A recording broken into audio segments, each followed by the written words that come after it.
Hi friend, मैं प्रदीप तिवारी आज आपके लिए 10th क्लास का चैप्टर 18 प्रायिकता। आपके बेसिक में जो है प्रायिकता में मैंने वो सब कुछ बता चुका हूँ। अब आपको प्रश्नावली के प्रश्न करा देता हूँ आज। तो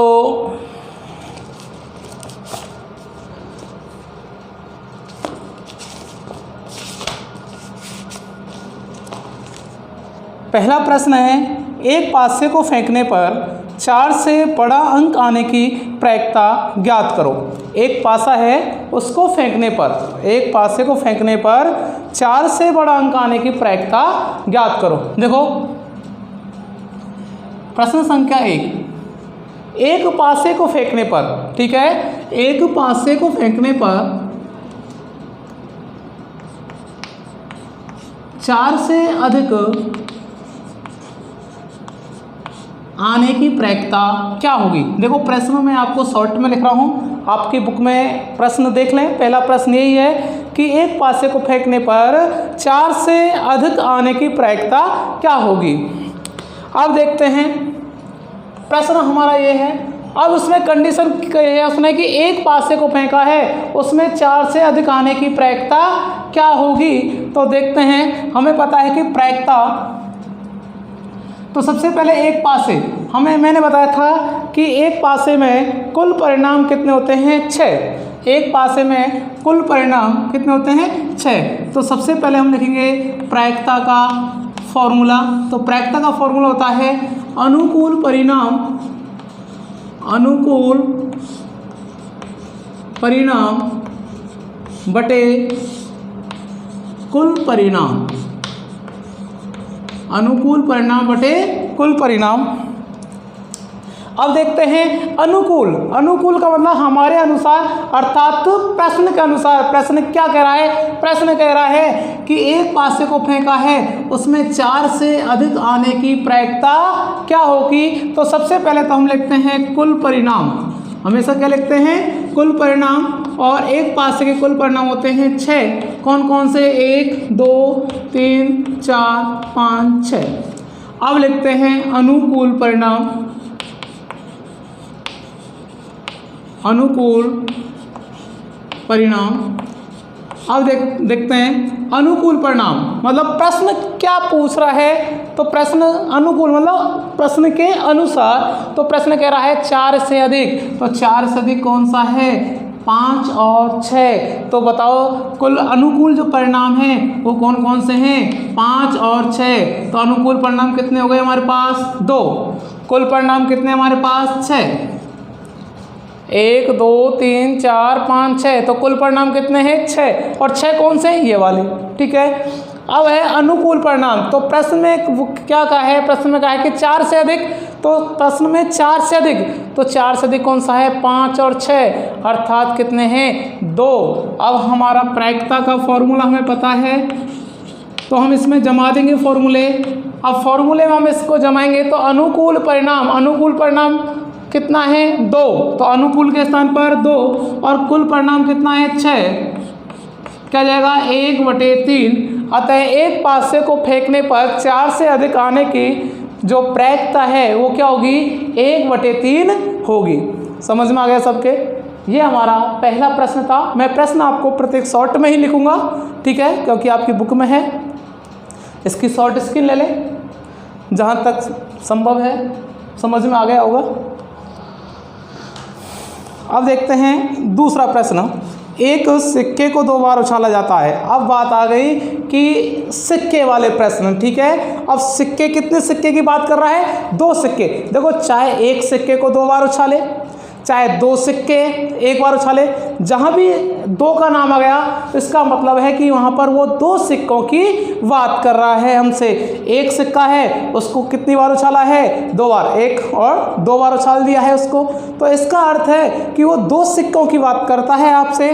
तो दोनों बार चित्त आने की प्रायिकता क्या होगी। अब देखते हैं, इसकी शॉर्ट स्क्रीन ले लोगी, मैं इसको मिटा देता हूँ। प्रश्न में वही शॉर्ट में लिखूंगा आपको। प्रश्न है दूसरा, एक सिक्के को 2 बार उछाला जाता है। बात कर रहे हैं हम 2 सिक्कों की। देखो, एक सिक्के को 2 बार उछालो, चाहे 2 सिक्कों को 1 बार उछालो, इसका मतलब 2 सिक्के की वो बात करता है। 2 सिक्के हमारे पास, कितने सिक्के हैं? 2 सिक्के, और दोनों सिक्कों को उछाला जा रहा है।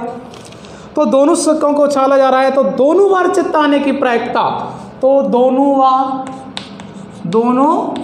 बार चित्त आने की प्रायिकता क्या होगी? दोनों बार चित्त आने की प्रायिकता क्या होगी? ये प्रश्न आपसे पूछा है।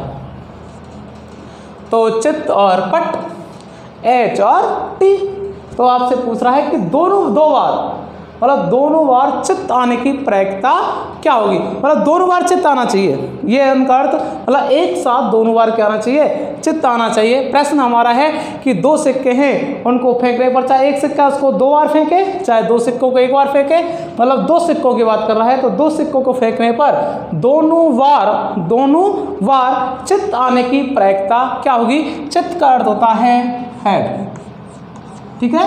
चित्त का मतलब क्या होता है? हेड, और पट का मतलब होता है टेल। अब देखते हैं इसके अंदर, अब हमें वही हमारा काम है, सबसे पहले प्रायिकता का फॉर्मूला लिखना हमें। तो प्रायिकता का जो फॉर्मूला है, प्रायिकता का जो फॉर्मूला होगा वो हुआ अनुकूल परिणाम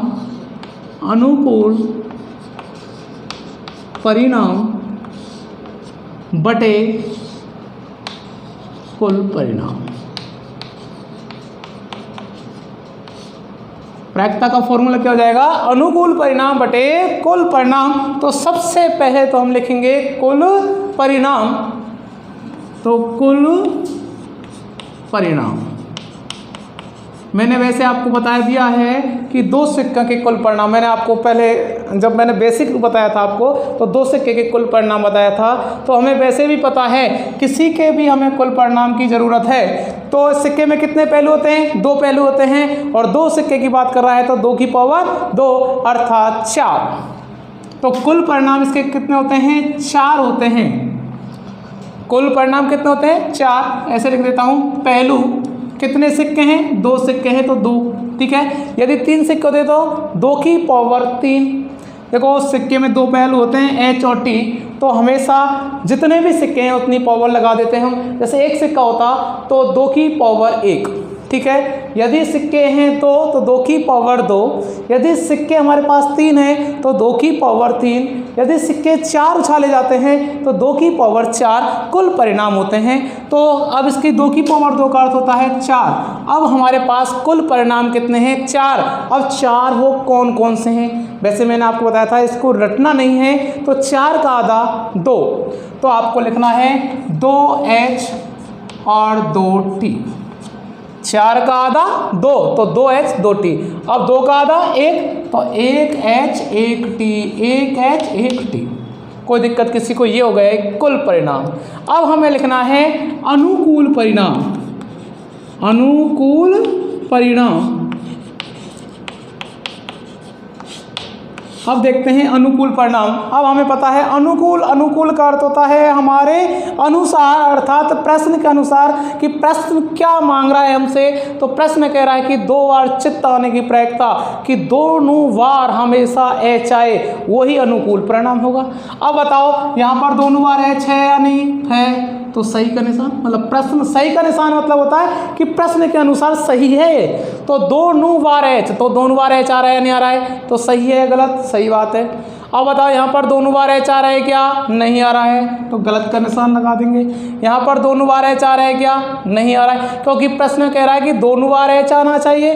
तो यहाँ पर 2 बार एच आ रहा है, यहाँ पर 2 बार एच नहीं आ रहा है, और यहाँ पर भी 2 बार एच नहीं आ रहा है, और यहाँ पर भी 2 बार एच नहीं आ रहा है। तो बताओ प्रश्न के अनुसार कितनी बार 2 एच आ रहे हैं? बस सही के निशान कितने हमारे पास? 1। मैंने आपको पहले ही बताया था अनुकूल परिणाम होता होता है, जितने भी सही के निशान होते हैं वो अनुकूल परिणाम होते हैं। जैसे मैंने पिछला जो प्रश्न था उसमें कहा था कि 5 4 से अधिक, तो 4 से अधिक कौन कौन से थे? 5 और 6, तो 5 भी सही था, 4 से अधिक है, 6 भी 4 से अधिक है, तो सही के निशान कितने हैं? 2, अर्थात उसमें भी अनुकूल परिणाम क्या था? 2 था। तो इसमें अनुकूल परिणाम कितना है? 1 है। कौन सा? HH। अनुकूल परिणाम कितना है इसमें? मतलब सही के निशान कितने हैं? 1 है। जैसे मैंने पिछली बार बताया था आपको, उसमें कुल परिणाम थे 4 5 6। 4 से अधिक, ये 4 से अधिक है क्या? नहीं, ये 4 से अधिक नहीं है, ये भी नहीं है, ये भी 4 है, 4 से अधिक नहीं है, ये 4 से अधिक है, ये 4 से अधिक है। कितने सही के निशान है? 2 सही के निशान हैं, इसलिए अनुकूल परिणाम क्या था उसका? 2। इसका अनुकूल परिणाम क्या है? 1। और कुल परिणाम हमें पता है कितना है? 4। तो प्रायिकता का फॉर्मूला क्या होता है? अनुकूल परिणाम बटे कुल परिणाम। तो जो अनुकूल है वो अनुकूल कितना है? 1। और कुल कितना है इसका? 4। तो 2 सिक्के को फेंकने पर या एक सिक्के को 2 बार फेंकने पर चित्त आने की, 2 बार चित्त आने की प्रायिकता क्या हो जाएगी? 1/4 हो जाएगी। इसकी शॉर्ट स्क्रीन ले लें।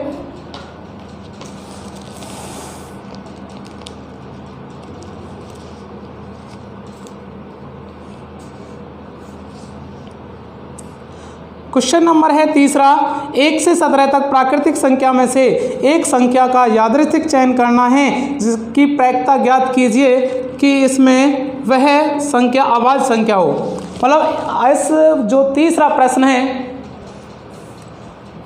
आपने उतार लिया होगा, तो इसमें जो तीसरा प्रश्न है कि 1 से 17 तक जो भी संख्या हैं, 1 से 17 तक जो भी संख्या हैं, उन संख्याओं में अभाज्य संख्याओं की प्रायिकता आपको ज्ञात करनी है। जो 1 से 17 तक जो भी हमारी संख्या है, उन संख्याओं के अंदर आपको अभाज्य संख्याओं की प्रायिकता ज्ञात करनी है। तो शॉर्ट में लिखूंगा मैं प्रश्न, क्योंकि आपकी बुक में बहुत अच्छे से लिखा हुआ है, ठीक है। तो जो तीसरा प्रश्न है वो है 1 से 17 तक की संख्या में अभाज्य संख्या की प्रायिकता। प्रश्न आपके समझ में आ गया होगा और बुक आपके पास है ही है, उसमें बहुत अच्छे से देख सकते हैं आप कि 1 से 17 तक की संख्याएं हैं हमारे पास, उसमें अभाज्य संख्याओं की प्रायिकता ज्ञात करनी है। तो सबसे पहले आपका जब भी प्रश्न आए तो प्रायिकता का, तो हमें सबसे पहले फॉर्मूला लिखना होगा। प्रायिकता का फॉर्मूला है प्रायिकता बराबर अनुकूल परिणाम बटे कुल परिणाम। अनुकूल परिणाम बटे कुल परिणाम। अब देखो अनुकूल और कुल। अब देखते हैं कुल परिणाम। अब बताओ कुल संख्या में कितनी है? 17 संख्या है, 1 से 17 तक कुल संख्या 17 ही है। तो इसका कुल परिणाम लिखेंगे सबसे पहले कुल परिणाम। अब बताओ 1 से 17 तक संख्या में कुल कितनी है? 17 ही है। 1 2 3 4 5 6 7 8 9 10 11 12 13 14 15 16 और 17। तो कुल परिणाम टोटल कितने हैं? 17 हैं। तो मैं पूरी लिख देता हूँ इसको। 4 5 6 7 8 9 10 11 12 13 14 15 16 और 17। टोटल संख्या कितनी है इसके अंदर? 17 है। अब देखते हैं अनुकूल परिणाम। सबसे पहले कुल परिणाम लिखते हैं, उसके बाद अनुकूल परिणाम। अनुकूल मतलब हमारे अनुसार, हमारा अनुसार क्या है? प्रश्न के अनुसार है। तो प्रश्न क्या कह रहा है कि ऐसी संख्या देखो 1 से 17 तक जिसमें अभाज्य संख्या है। तो अभाज्य संख्या का अर्थ क्या होता है? ऐसी संख्या जिसमें केवल एक या स्वयं का भाग जाता हो, उसको हम क्या बोलते हैं? अभाज्य संख्या। अब बताओ 2 अभाज्य संख्या है या नहीं है? 2 अभाज्य संख्या है। 3 अभाज्य संख्या है या नहीं है? 3 अभाज्य है। देखो 1 अभाज्य संख्या है या नहीं है? 1 अभाज्य संख्या नहीं है। ठीक है। 2 अभाज्य संख्या है, 3 है, 5 अभाज्य संख्या है, 4 अभाज्य संख्या है क्या? नहीं, क्योंकि इसमें 2 का भाग जाता हो। देखो आप तो सही गलत का निशान लगा लिया करो, जो भी सही के निशान है वो सभी क्या है? अनुकूल परिणाम है। एक अभाज्य संख्या है क्या? नहीं। 2 अभाज्य संख्या है, हाँ। 3 अभाज्य संख्या है क्या? है। 4 अभाज्य संख्या है क्या? नहीं, क्योंकि 4 में 2 का भाग जाता है। 5 अभाज्य संख्या है, नहीं है? है। 6 अभाज्य संख्या है क्या? नहीं। 7 अभाज्य संख्या है, 8 नहीं है, 9 नहीं है, 10 अभाज्य संख्या नहीं है, 11 अभाज्य संख्या है, 12 अभाज्य संख्या नहीं है, 13 अभाज्य संख्या है, 14 अभाज्य संख्या नहीं है, 15 भी नहीं है, 16 भी नहीं है और 17 अभाज्य संख्या है। अब देख तो अब इसमें अभाज्य संख्या कितनी है? सही के निशान 1 2 3 4 5 6 7 अभाज्य संख्या हैं इसके अंदर। तो अनुकूल जो परिणाम हैं वो कौन कौन से हैं? 2 3 जो सही के निशान है उनको लिख देंगे, 5 7 11 13 और 17। कुल कितनी है? ये 7 संख्या हैं। 1 2 3 4 5 6 7। अब हमारा जो फॉर्मूला है वो क्या है? प्रायिकता अनुकूल परिणाम बटे कुल परिणाम। अनुकूल कितने हैं हमारे पास? 7 और कुल कितने हैं? 17। तो 1 से 17 तक की संख्या में अभाज्य संख्याओं की जो कुल प्रायिकता है वो कितनी हो जाएगी? 7 बटे 17। शॉर्ट स्क्रीन ले लें इसकी। नेक्स्ट क्वेश्चन,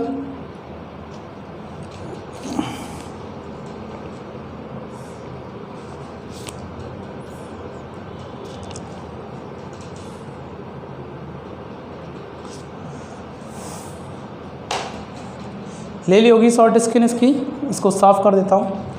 अगला जो चौथा क्वेश्चन है, मिटा देता हूँ इसको। तो चौथे क्वेश्चन से पढ़ने से पहले, ठीक है, जो चौथा प्रश्न है उसको करने से पहले हम एक आपको बता देते हैं एकांतर। ठीक है, एकांतर क्या होता है? थोड़ा वैसे नाम से प्रदर्शित हो रहा है एकांतर, जिसमें एक का अंतर हो। ठीक है, एकांतर का मतलब क्या होता है? एक का अंतर हो। जैसे मैं कहूँ आपसे 1 3 5 क्या है? एकांतर संख्या है। क्यों है एकांतर संख्या? इनके बीच में क्या आएगा? 2, इसके बीच में 4। ठीक है, हमारे पास संख्या है कोई 1 2 3 4 5, 1 3 1 को छोड़ दिया, ठीक है, 4 को छोड़ दिया, कौन सी? 5। इसको बोलते हैं एकांतर। एकांतर का मतलब होता है एक के बाद एक। जैसे मैं कहूँ आपसे कि हमारे पास कोई नाम है राम और श्याम। हमारे पास कोई नाम है राम और श्याम। अब देखते हैं कि इनका एकांतर क्रम क्या होता है। एकांतर क्रम का मतलब है एक के बाद एक। जैसे मैं कहूँ कि राम श्याम और श्याम, अब इसमें हमें देखना है कि ये एकांतर क्रम है या नहीं। तो बताओ राम के बाद श्याम है क्या? नहीं है, है। तो यहाँ पर एकांतर क्रम बन रहा है, ठीक है। लेकिन श्याम के बाद क्या है? श्याम। तो हम इसको एकांतर क्रम नहीं कह सकते, क्योंकि राम के बाद क्या है? श्याम। तो श्याम के बाद क्या आना चाहिए था? राम। तभी क्या होता? एकांतर क्रम। जैसे राम श्याम राम। अब ये क्या है? एकांतर क्रम है। कैसे? राम के बाद श्याम और श्याम के बाद राम। यदि मैं कहूँ कि राम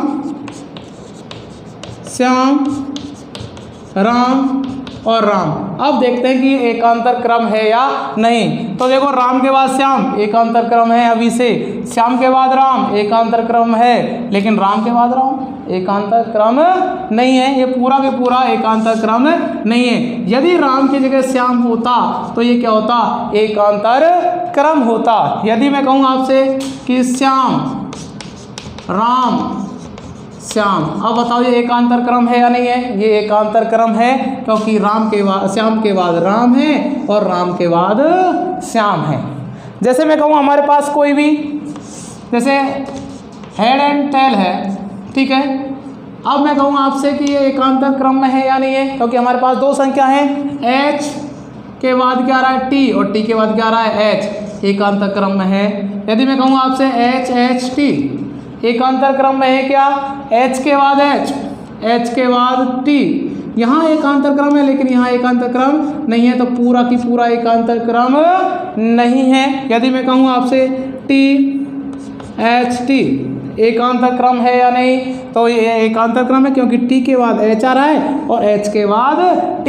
एकांतर क्रम का अर्थ है कि जैसे राम के बाद श्याम, श्याम के बाद राम, राम के बाद श्याम, श्याम के बाद राम, ये क्रम हमारा चलता रहना चाहिए। यदि एक साथ दोनों आ जाते हैं तो वहाँ पर एकांतर क्रम टूट जाता है। एकांतर एक के बाद एक, एक का अंतर हो जिसमें, उसको हम बोलते हैं एकांतर। अब आपका प्रश्न नंबर जो 4 है, यही प्रश्न है।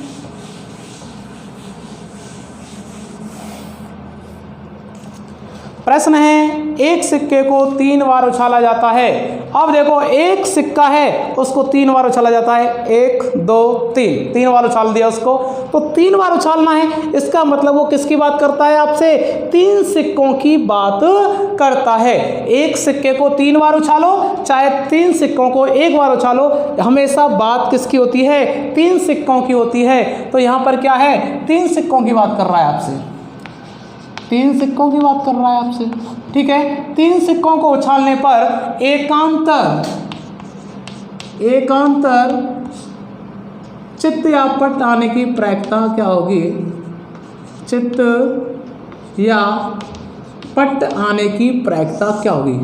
मतलब एकांतर चित्त और पट होने चाहिए आपको, मतलब चित्त का मतलब H और पट का मतलब T। तो आपको जो एकांतर क्रम में H और T होनी चाहिए, ये आपसे प्रायिकता पूछ रहा है। बस इतना सा प्रश्न है कि 3 सिक्कों को फेंकने पर एकांतर क्रम में चित्त पट आने की प्रायिकता क्या होगी। तो प्रायिकता का फर्स्ट हमारा लिखेंगे फॉर्मूला। तो प्रायिकता का जो फॉर्मूला होगा,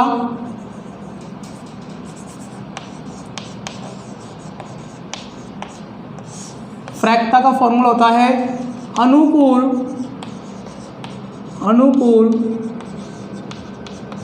परिणाम बटे कुल परिणाम, अनुकूल परिणाम बटे कुल परिणाम। तो सबसे पहले लिखेंगे अनुकूल परिणाम, सबसे पहले लिखेंगे कुल परिणाम।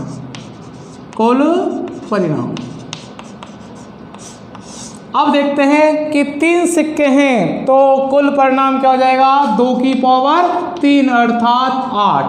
अब वो 8 कौन कौन से हैं, अब देखते हैं। सबसे पहले हम 8 का क्या करेंगे, आधा। तो 8 का आधा कितना हो जाएगा, 4H, ठीक है। 8 का आधा 4 और 4H और 4T। अब देखो 4 का आधा 2, तो 2H 2T 2H 2T। 2 का आधा 1H 1T 1H 1T 1H 1T 1H 1T। कोई दिक्कत। अब हम निकालेंगे अनुकूल परिणाम। ये मैंने आपको वैसे कुल 3 सिक्के के जो कुल परिणाम है मैंने आपको पहले बेसिक में बता दिया था। अब देखते हैं अनुकूल जो प्रश्न के अनुसार। तो प्रश्न क्या कह रहा है कि एकांतर क्रम में चित्त पट आने चाहिए। अब देखो ये एकांतर क्रम में है क्या, H नहीं है, गलत का निशान। ये एकांतर क्रम में है क्या, H के बाद H, एकांतर क्रम में नहीं है। ये एकांतर क्रम में है क्या, H के बाद T, T के बाद H, एकांतर क्रम में है, सही का निशान। ये एकांतर क्रम में है क्या, H के बाद T, T के बाद T, एकांतर क्रम में नहीं है। बताओ ये एकांतर क्रम में है या नहीं है। T के बाद H, H के बाद H नहीं है, एकांतर क्रम में है या नहीं है। T के बाद H, H के बाद T, एकांतर क्रम में है।